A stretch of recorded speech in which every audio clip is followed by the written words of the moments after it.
Hello, everybody. My name is Carrie, and this is the Creative Obsession podcast, and I want to thank you for joining me.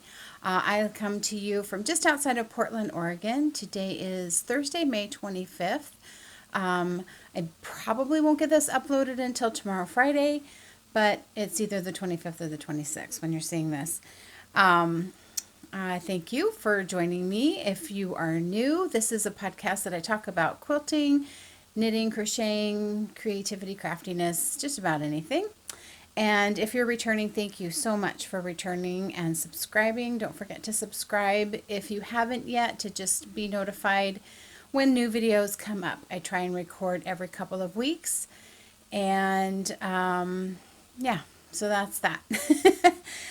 We just got back from camping, and so I'm going to have a little bit of a slideshow probably thing at the end of this if you want to see some of the pictures of that. You can see a couple of the pictures that I showed in the intro, particularly the video of the river that I was sitting at. That was a river called Fall River. I was over in Central Oregon, just outside of Bend area, if you're familiar. And we camped there for about 5 days. We went to the Fall River to see it, walk along the trail that's along it and all that stuff.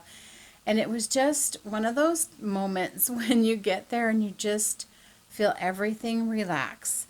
It's a crystal clear little river that comes out of the ground. So it is spring fed. That whole area and pretty much all of the mountains in this Pacific Northwest area are developed by volcanoes and lava. And so when it rains and when it snows and all of that sifts through the ground, it goes into underground rivers that were caused by lava flows. And so at some point they have to come out. And so when it does, it's crystal clear. It's really cold. It was absolutely gorgeous and beautiful. And my favorite place to be over there. So we had some wonderful weather and camped with some friends, and it was fantastic. So I will have some pictures at the end of the video of this podcast. If you stick around, then and if you're interested, you can watch that. You can find me, I should say this earlier on, but whatevs. You can find me on Instagram, Ravelry, and an Etsy shop, all under the Creative Obsession. Ravelry, I'm not the Creative Obsession, although there's a Creative Obsession podcast group on Ravelry. So all that information is on the screen for you. I will put any notes and links to anything in the description box below this YouTube video. Thank you for everyone that did make a comment that they like to have those. I appreciate that. I am happy to do them. I just didn't know if anybody was actually using them or looking at them. So it looks like some of you are, and I'm happy to do that. So if I talk about a website or a Etsy shop or something, I will put the link to that down below. Okay, so let's get started with the quilt that I have on the wall. This is a quilt that I made probably 2007, 2008. I had just upgraded my long arm machine to a long arm machine. I was using a mid arm machine, which for those of you that don't know, a long arm machine is basically a sewing machine on steroids. It's just got a longer throat space. It sits on a carriage that I push around and draw with thread on a quilt to do the quilting. I used to do that as a business for 11 years. And I started off with just a regular sewing machine on a wooden frame, moved up to a mid-arm machine on the same wooden frame, but it was only a 16-inch throat. So your quilting space was limited. As I got busier as my business, I upgraded to my long arm, which gave me 23 inches of space. So when I upgraded to the 23-inch throat, I took some time to just play. And so that's what I did with this quilt. This is what's considered a whole cloth quilt. There's no piecing. It's one piece of fabric. The only design is just the quilting and just the thread. I drafted this out, and I wanted to kind of talk about that because it's a pretty cool tool. This was new at the time. It's been out now for a long time. And this is basically a giant compass. So that comes in these two pieces. You set this on your cloth. You can do it on paper, whatever you're drawing, and you can make perfectly aligned lines, and there's markings for different, like a 1/16 of an inch and whatever. So depending on where you put your line, you can make radiating design. There's also holes in this, so you can put a pen and draw a big circle. So using those different techniques, just playing around with it, I drafted that out on just a plain piece of blue fabric. And so I wanted to kind of talk about marking tools. For something like this, I would use, sorry for the crinkling, this is a Clover white marking pen, and it comes off with your iron. So it goes on like almost liquidy, and then it dries. When it dries, it's white, which I would use when I use dark fabric, when I do anything on darker fabric. And then when I'm done, you just hit it with a steam iron, and that just melts away. So I use that if I want the marking to stay for a long time. So this was something I pre-marked. It sat on my long arm for a little while as I worked through it, so I didn't want anything to disappear or rub off. So I use this. If I do something with light fabric for the same reason, then I will use the Clover water soluble blue pen. You have to be really careful with these though, because if you apply any heat to them, it will set it and it won't wash out. So when you're done marking whatever you're marking, it has to be rinsed out, completely submerged to wash that marking pen out with cool water. You can't iron over it or it makes it permanent. So I drew out the design and I just used thread and just filled in the spaces, and that's what I got. And I just used it as just playtime. And so it hangs here up in my studio, and I'm real proud of it, and I do love it. One thing I would do differently is I probably would have used thicker thread and maybe brighter thread to make it really stand out. But it was just an experiment. It was just for play. I also added, for the first time I played with Swarovski crystals. They were a really big thing with quilting back when they kind of came out, where you could have like a little heat gun. There's adhesive on the back of the crystal, and that you heat that up with the heat gun and stick it on, and then they become pretty much permanent. You can pick them off. Occasionally they will fall off, but for the most part they're permanent. They're stuck on pretty well. So I put those all around the outside part that makes that outside square, and everywhere where that checkerboard connects, there's crystals. And then just did feathers as a background fill behind it. So that's that. That's that quilt. Let me put this aside. I've been wanting to get to getting quilting. I've mentioned before how hot this room gets in the summertime, and so we've had a very long winter, just starting to ease into spring, and then all of a sudden it's summer. And it gets pretty warm up here to where I don't feel like I can sit up here and use it. So I did buy a room air conditioner, which seems really silly because we have central air in our house, but it's hot up here and I can't use it because of the way it's kind of in the corner of the house. It's above the garage. It's just hotter. So I'm hoping to be able to do more sewing during the summer than I usually can, because now I have an air conditioner. So that'll be really cool. Okay, so we have winners for this, the SSSKal, whatever it was.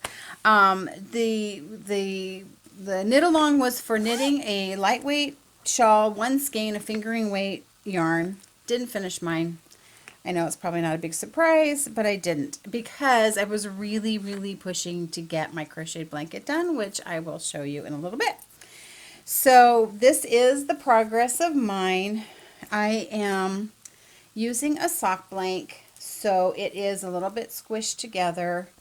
It will block out to be a lot bigger and more open, but because I'm knitting with yarn that's kinked up, it's like holding it close. But when I block it, it'll all block out. So I'm about halfway through it. The pattern I'm using is the Star, should have that ready, the Stargazer shawl by Marcia Ibuki. She also donated a copy of the pattern, so that will be one of the prizes. So we had 21 entries, and I did random, like went on random.org and picked 3 winners. And so the first winner I picked, well, it picked, but the first prize is going to be for this pattern and a skein of fingering weight yarn, or whatever, skein of yarn out of my Etsy shop. And I will contact you and give you a coupon code to use so that you can shop for the one you want, and we'll go from there. So you'll have a pattern which you can use for that or not, and a skein of yarn up to $24. So the first number it picked was number 4, which is Sleep Angel, who is Teresa out of Nottingham, UK. So congratulations, Teresa. I will be getting in contact with you to give you the coupon code. I will contact Marcia so that she can get you a copy of the pattern. And thank you so much for participating. The second number that was picked was it will be a pattern by Anka Mustea, and she offered 3 different pattern choices, and so you will be able to select a pattern from her, and I will get in contact with her for you. And a skein of fingering weight Legacy Knits, Legacy Fiber Arts yarn from their Skein of Thrones colorway that was donated by the Knotty Knitwits. So you'll get the skein of yarn, a pattern from Anka, and the number that was picked was number 2, Lee, who is Mama Gift. So congratulations, Lee. You get a pattern and a skein of yarn, and I will contact you because I think I already have your address. So I will send you your yarn, and I will get you in touch with the pattern. Then the third one is a bag that Lee actually donated. So it was kind of cool that she actually won a prize. So she donated this cute drawstring bag that's got little sheepies on it, and I'm putting in some of the notions that Irina had donated, the Haya notions. I'm going to be putting some of those in the bag. And so that third winner was number 10, Morning Thaw, who is Kay. Kay, congratulations. Kay's out of Nebraska, and I've had conversations with Kay on Instagram and stuff. So congratulations to everybody. Thank you, everybody, for participating. It was really fun. And we'll get all the wires connected and everybody set up with everything that they need to get those prizes. So that's done. Okay, now we're going to talk about, me, mouse in my pocket. I want to show you the blanket that I finished. Okay, I want to show you the crocheted blanket. If you have been watching, you know I've been slowly working on a crocheted blanket. I had to learn to crochet to make this blanket. So, new crocheter, it was easy and challenging at the same time. It was just single crochet and some popcorn stitches. But, I had to learn how to do it and all that. So I finished it. I worked on it while we were camping because the wedding's today.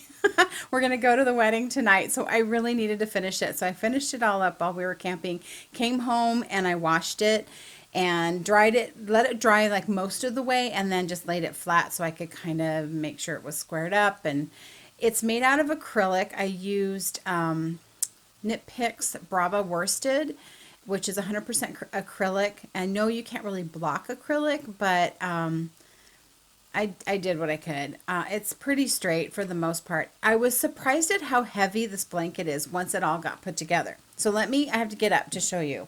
So hopefully my camera will focus on it. So here's the blanket. And it is a pattern called Trust by Jody Picote. I'll put the information down below. That's all the way to the bottom. I had shown that I was starting to put things together and like wasn't sure how that was going to all go. Ugh, looks like I have a couple ends to still clip off, but it's really heavy for such a small blanket. I ended up doing the single crochet join. Somebody had suggested maybe doing a slip stitch join, and I looked that up and I tried it and I just didn't feel like it was strong enough. But I'm really happy with the way it turned out. I think they're going to really like it.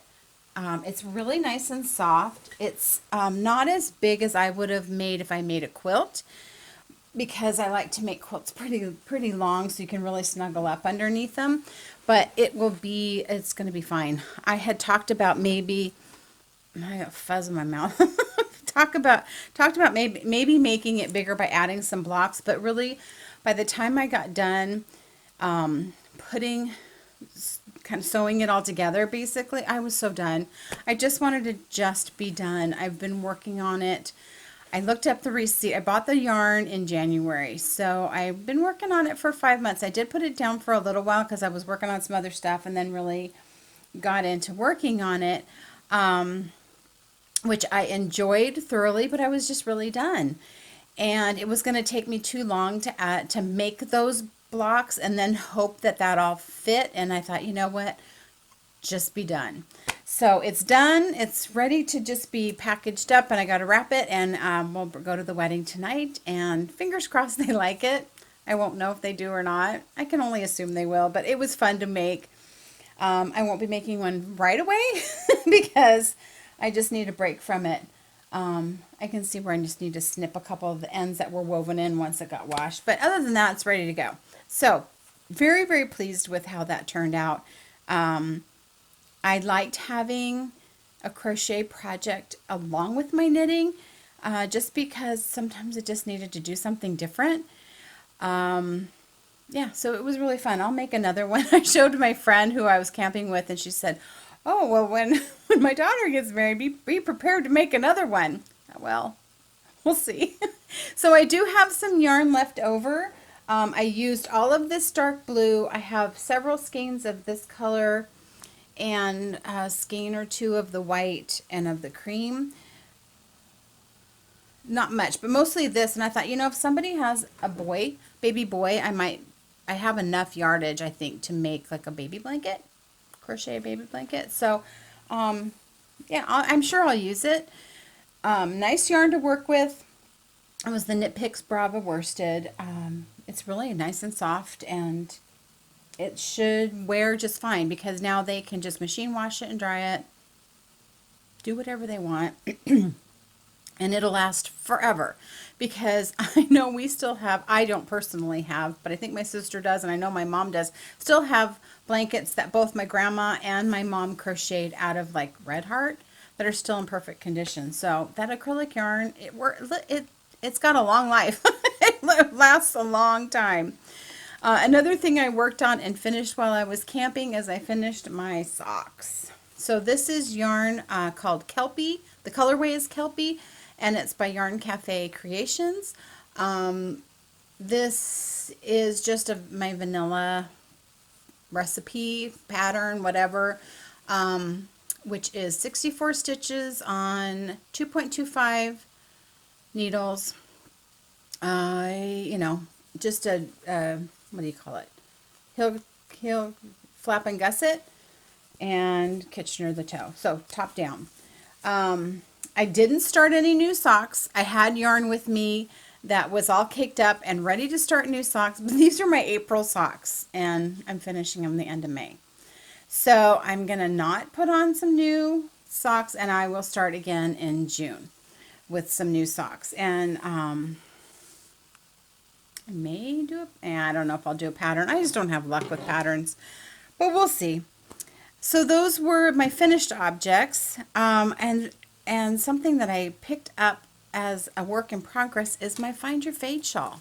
I hadn't worked on it in quite a while because of other projects and whatevers, and I just wanted something. I just kind of needed something that was on bigger needles and just kind of like I just needed some garter stitch, and I knew that's where I was at when I picked up for my fade shawl. Well, then I got going on it, and I was like, I'm really kind of liking working on this again. So I got into my 5th color, which is all this yarn except for one color is yarn out of my shop. So I dyed this 5th color. Oh, I'm going to drop everything. Dyed this 5th color to go, just to go for this. It doesn't have a name, but I think I might dye it for the shop because I really like it. I'm going to leave my stitch holder, my needle holder on because I don't want to lose all my needle stuff.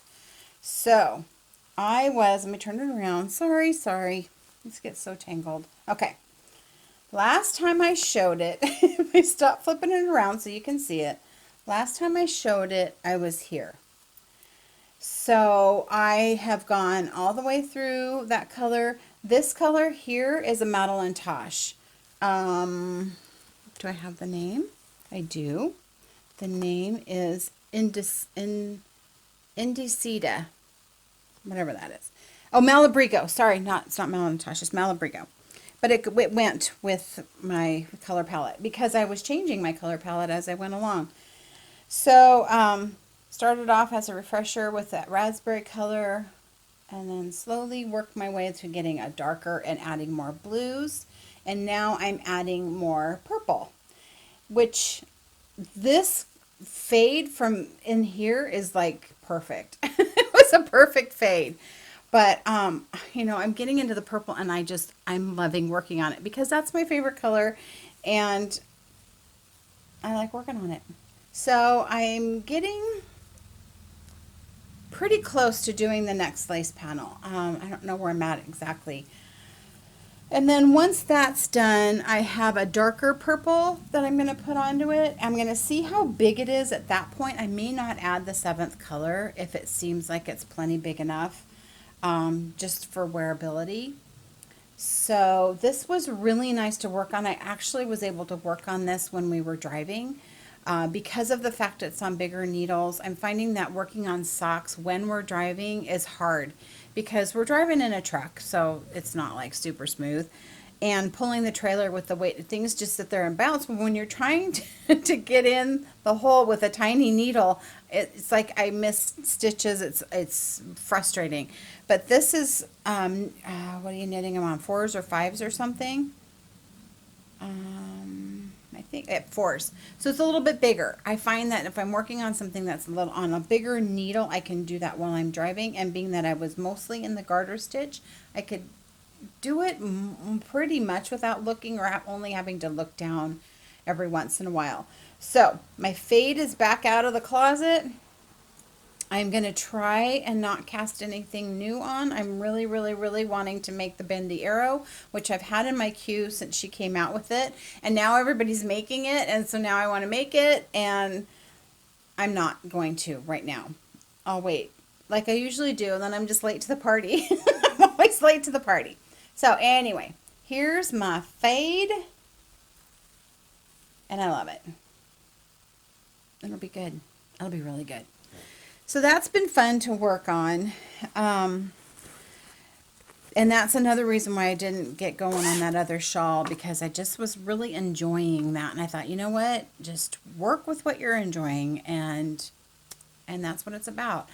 So knit along wise, I'm not real good. I find that I'm not doing real good when I have to knit under pressure.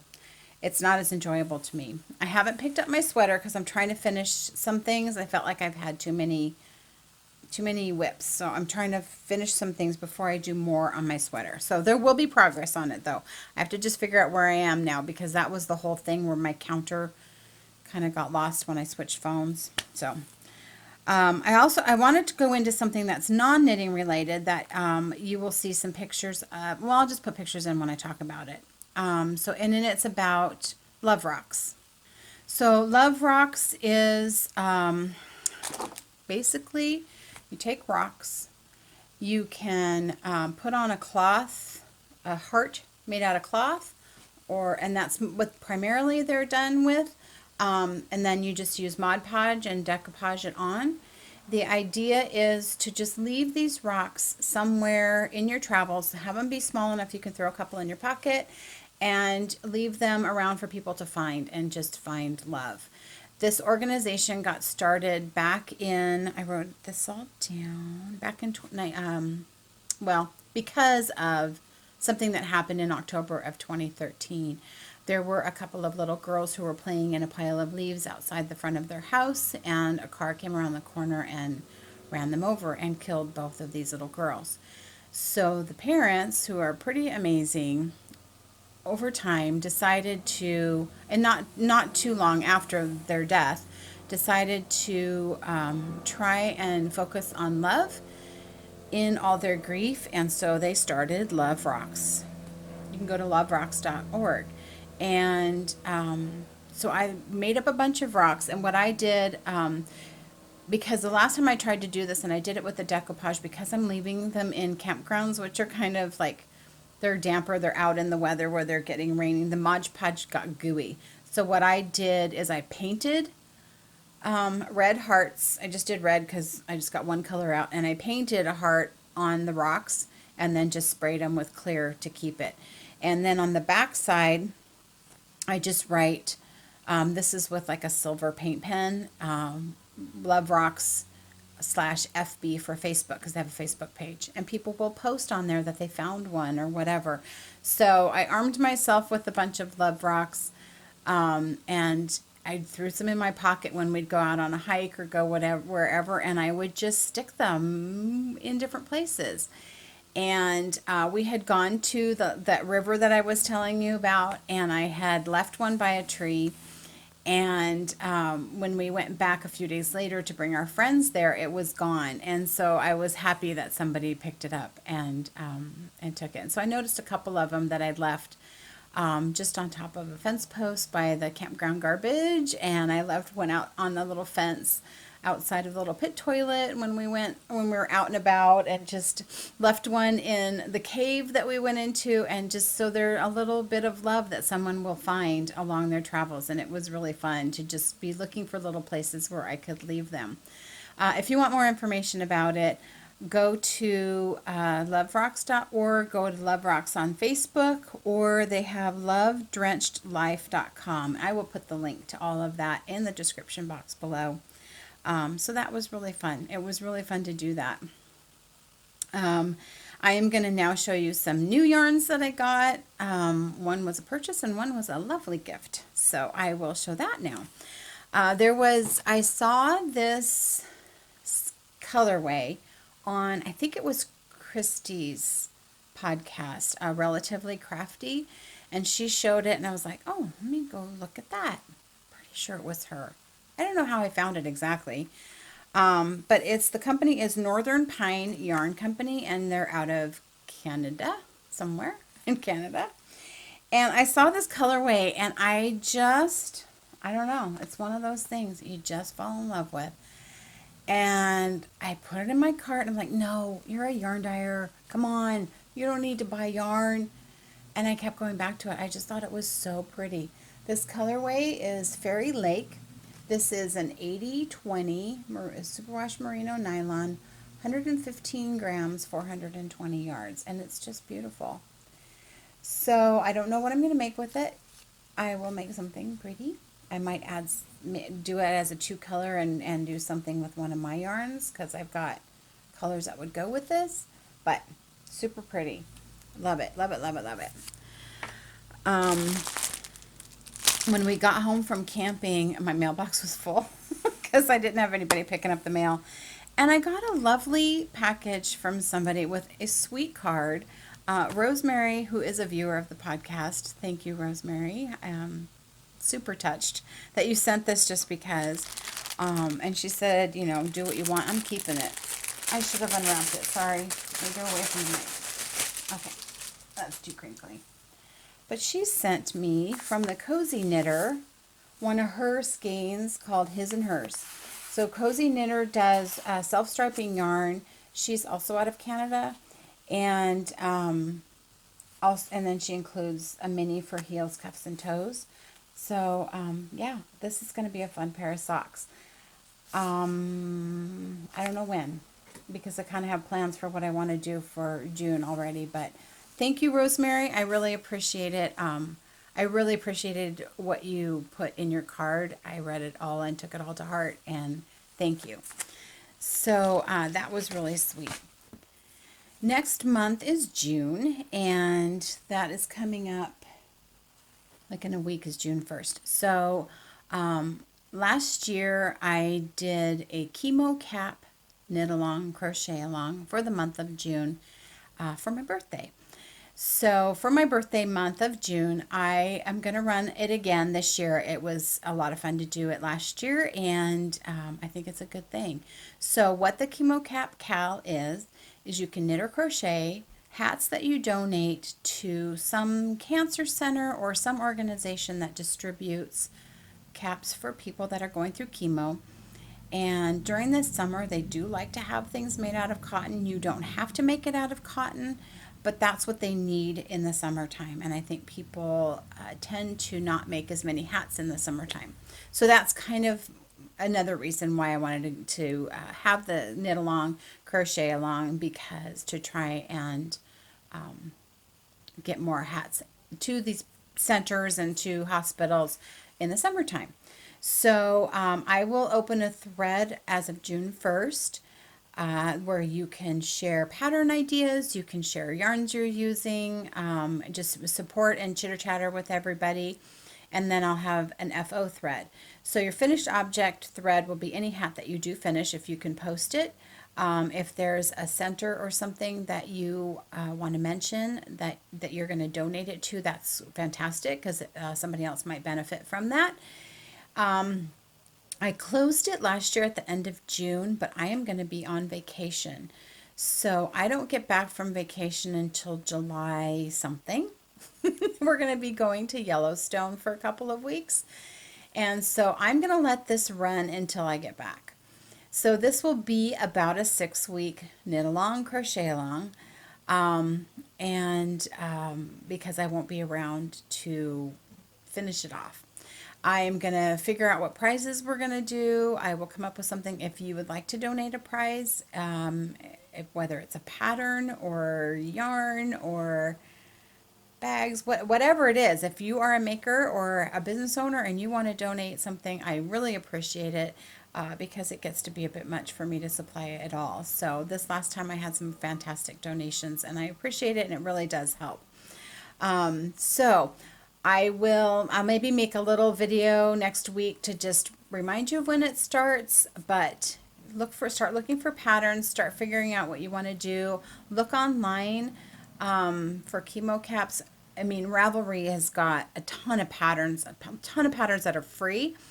And so that's a good place to look for patterns, but look for organizations where you can donate them. There's a lady in my area that collects them and takes them up to the local hospitals here.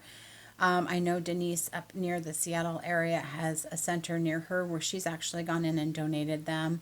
They make a big difference. They really make a big difference. And I couldn't ask for a better gift than to have people giving to charity. So June 1st starts the Chemo Cap Cal. If you are a podcaster and you want to join in on the fun with me, pop me a message and let me know. I would be happy to co-host with you. So June 1st, look for that. That is it. Gosh, was this really short?